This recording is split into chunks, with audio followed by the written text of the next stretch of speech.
Sampurasun kumaha daramang dulur baraya syukur upami daramang mah eta nu diharepkeun ku urang sadaya.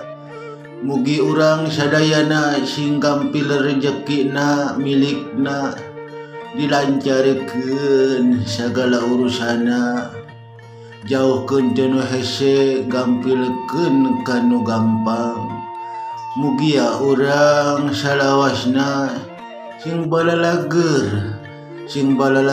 kawargi urang kadulur urang sing silih tulungan urang tidak hirup di alam dunia magan pinuh ujian, pinuh tantangan dan perjuangan.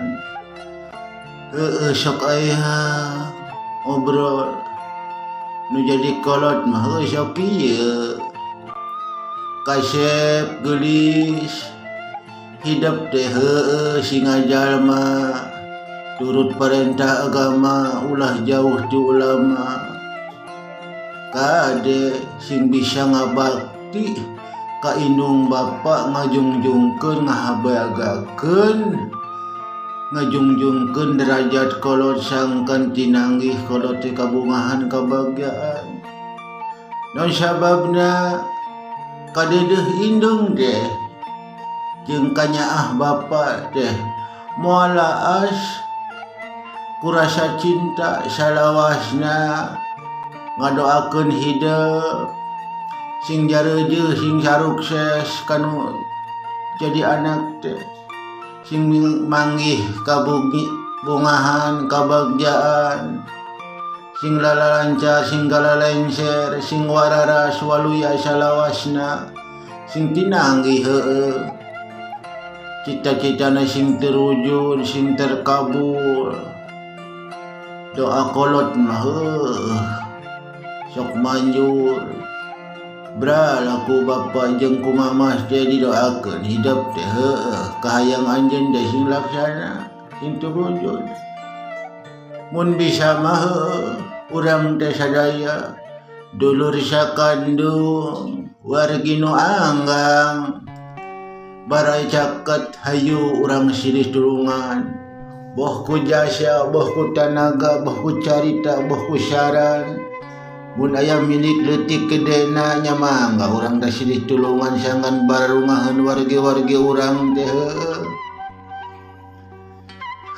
hate kurasa ikhlas nu ngancik dinu rasa sangkan hirup urang sauyunan silih rojong tatangga kasusahan hayu urang tulungan tatangga keur kasulit hayu bareng-bareng urang ngabantu.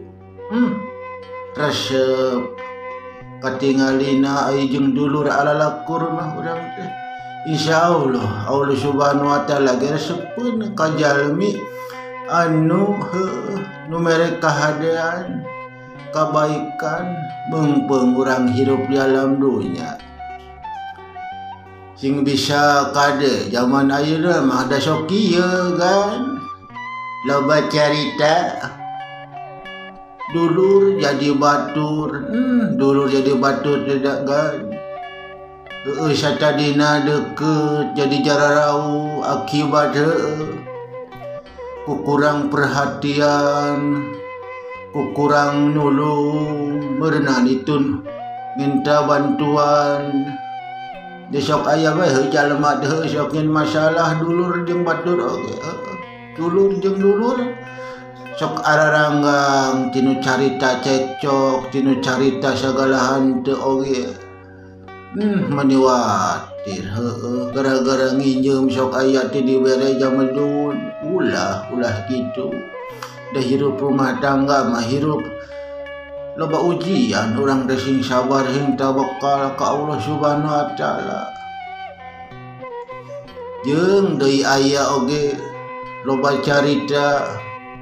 Tadi mah loba carita teh dulur jadi batur, ayeuna mah batur jadi dulur. Nempikeun ka pabaliut carita eta. Yo urang teh mumpung silih hampura tanjeurkeun duduluran mumpung pasti kenging ridho Allah ti subhanahu wa ta'ala. Wayahna urang teh heueuh jeung dulur teh kudu silih hampura margi heueuh. Loba musuh loba dulur teh sabenerna mah mending kana loba dulur. Loba aya musuh hiji ge meni asa hareureun alam dunya teh asa raregeun. Mungguh hing eta teh heueuh. Ai loba dulur mah heueuh, dulur di mana-mana ge meni asa tarenang. Loba milik, loba rezeki, aya pekerjaan, aya pagawean, aya jalan tina usaha naon bae. Loba musuh mah meni hareureun daregeun. Berat lengkah reka ditu reka dieu dah baku musuh. Musuh teh nyaeta hate urang can bisa tumarima, can bisa rumasya tina sagala dosa anu urang dilakukeun ngalalakon hirup zaman ayeuna. Sok urang teh mumpung bararas waluya silaturahmi kadulur urang kasasaha we neka kolot. Da silaturahmi teh lirik ibarat rantai nguir kan. Terus nganjang kadulur urang anu geus paanggang, anu geus laer. Da zaman ayeuna mah urang teh dulur jeung dulur geus lalaer. Kadang teu nyaho jujutan, kadang teu nyaho dulur. Si B saha si C saha padahal mah teh dulur urang-urang keneh. Sok nganjang ngahampura. Insyaallah urang teh bari ngenta pidoana ti indung jeung ti bapa insyaallah milik rezekina pasti digampangkeun dilancarkeun sagala urusana. Moal berat pasti hampang. Wayahna atuh sakitu bae. Tah sia janji enggak mah ngan saukur bisa mamatahan. Utamikeun mah takwa ka Allah nu Maha Agung. Sangkan urang heueuh salamet dunya akhirat. Resep urang salamet dunya akhirat mah heueuh. Resep geuning ya. Wayahna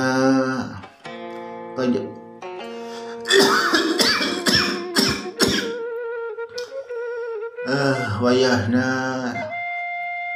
mun urang hirup di alam dunya teh saha bae jalma nu ngalawarakeun pagawean jalma nu leutik kirang hade eta teh sababna sanes kahayang aturan agama nu kitu bae eta mah kelakuan setan.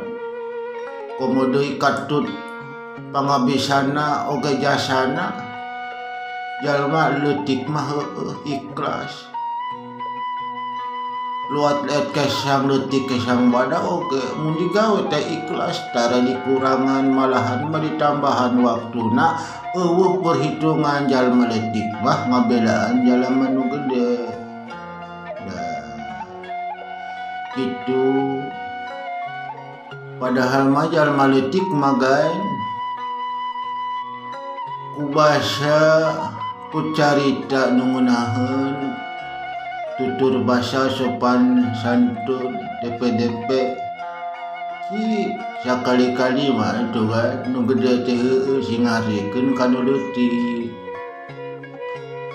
Tah balesana gaji dikurangan teh buruh beuki detik bari nyepelekeun tanaga. Padahal mah geus mang tahun-tahun ngaulaan nu gede teh jelema leutik teh. Aisana teh heueuh ngan sakur bisa mayar tanaga jeung kesang. Asa teh eueuh paji asa dijieun kekeset, tapi dah heueuh kekeset teh dibutuhkeun ku maranehna teh da teu jeung kekeset mah. Geuning moal jijeuh lamun asup ka imah heueuh kekeset meureunan sukuna teh meureunan beunyeeh ngarares imah teh. Da kitu sing bisa ngahargaan ka jalma leutik Jarma letik malamus jumerit ngadoa ka Allah subhanahu wa ta'ala deh. Tong salah. Tapi tong ngarasa puas ka jalma gede jalma ageung teh nya dunya sakumaha lobana oge bakal beak naon sababna lantaran loba teuing mere nyeri hate ka jalma leutik saha bae jalmana kege karasa kumararane hukum karma mah balasanana moal kuat ngarasakeun nyeri hate jalma leutik dah didinya maranehna inget bela jalma nu leutik moal bisa dihampura jeung dirina oge moal bisa ngahampura rasakeun kumararane tah hukum karma teh balasan teh moal kuat wayahna geura istighfar tuh sing karunya ka jalma leutik teh ampun ya Allah keun aki pada sakitu ge komo aya pangalaman si ucil si kucir ku aing digeron kucir aya naon ki ki asaku bener hirup teh asa mani lalungse pikiran kahirupan teh mani capek ki rarasaan teh mani teu keunah hate meureun kitu salah ulang jentul borang penting teu bisa sare parenan ki uing teh loba pikiran teu puguh cabak teu puguh lampah kudu ka mana kuring ngalengkah kadang sok ngalamun bae uing teh kitu salah pikiran teh asa teu paraluguh mikiran ka ditu mikiran ka dieu kumaha uing kaharepna nek manggih tinanggih ka bagjan tah kumaha ki seuri ge ki seuri maur hate teh asa kasimboh nyaan medasa tuh teu paraluguh dalam teu inget ka kahirupan mah pungan saha hirup di alam rareuweuh urang kieu mun kieu loba ujian ka ucil teh kapeurih jeung nyeri asa eueuh tungtungna ki aduh kuring loba dulur babarege nyaan ki kuring teh ngudag-ngudag kalangkang heulang sakitu capena teh ki nyaan diudang ka dieu lumpat ngetan budak ka dingulong jumerit mudalkeun si hate pangjarona ki aduh asaku bener teh lalakon teh ki kuring ge sok ceurik teu bisa mudal lantaran loba teuing ku dosa meureun kuring teh ki bisik teh teu karasa urang teh beuh ucap beuh lampah beuh janji ka batur beuh ka dulur kadang ka kolot oge ki kadang ulang teh loba sok mapahayu tina jalan anu teu paraluguh sangkan dipercanten uing teh ki geus hayang eling mapahayu diri jeung rasa enggal geura buka teh hate ikhlas sangkan loba istighfar tobat kuring teh ki alim tong katalanjuran teuing pikiran harta benda teh dah ki ngamuberik harta benda mah dunya teh ngalelewe dunya mah moal eleh ki ngadon urang akhirna mah urang teh ki sadaya ngareweng ka Allah subhanahu wa ta'ala kitu meureun ki asaku bener eta carita teh ki komo deui ki zaman ayeuna mah loba jalma hirup teh can bisa ki ulang tarima kahiji indung jeung nu jadi bapa komo deui ngajungjungkeunna kan saukur ngajerit muragkeun cimata marane teh ciga nu bener padahal mah hese yang ulang tarima ngan bisa ngieun dosa jeung dosa bae masih keneh tewekna mudag-mudag harta benda ngagugulung hawa nafsu pinuh ku dosa kunaha geura eling panyakit hate teh nu teu karasa teh Nyaan namun di guar mah moal kapenaki nganun paralusing hulu teh. Bener eta teh. Para kiai, para ulama jalma nu soleh mamatahna ka urang sadaya teh sing bisa ngaji diri, ngaji rasa. Enteng bangga eta teh ki. Hese tumarimana, hese ngajalankeunana. Waduh. Lampah goreng rumah sebelum makot kudosa nyaan ki hayang eling teh karon beuki neman dan can ujian teh asana teh teu eureun-eureun ki. Ngan abdi berusaha mengpeung seueur pepeling papada jalma. Uring rek tapakur ka Allah Subhanahu wa taala. Mun peuting sepi jempling. Loba jelema nu garandeng can areling mimikirkeun teh kepuasan hati, kebebasan hati. Padahal mah mengpung bisa nyaring barang peuting ngaheriling ku pepeling tinu agama, tinu kasayan, tinu kasolehan. Geus loba ki nu poho pepeling nu hariring. Padahal mah eta teh jero siki pang jero-jero lagi. Ci kerat taraloba takwa ka Allah nu Maha Agung. Eta nu bisa nulungan urang teh. Aduh ki. Komo jelema ayeuna ngan di udangna teh ki dunya bae. Kitu agi-agi da jelema teh dong kucil. Di udangna teh dunya bae. Tong loba di dunya di jendra repot.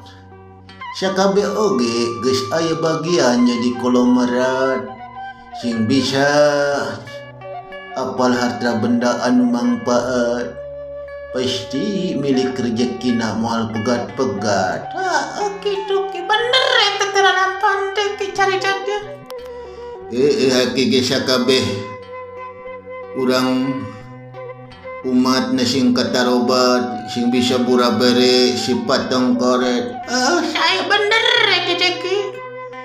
Sing tiasa tulungan antara jalma gede jeung alit. Aduh bener sekali ki.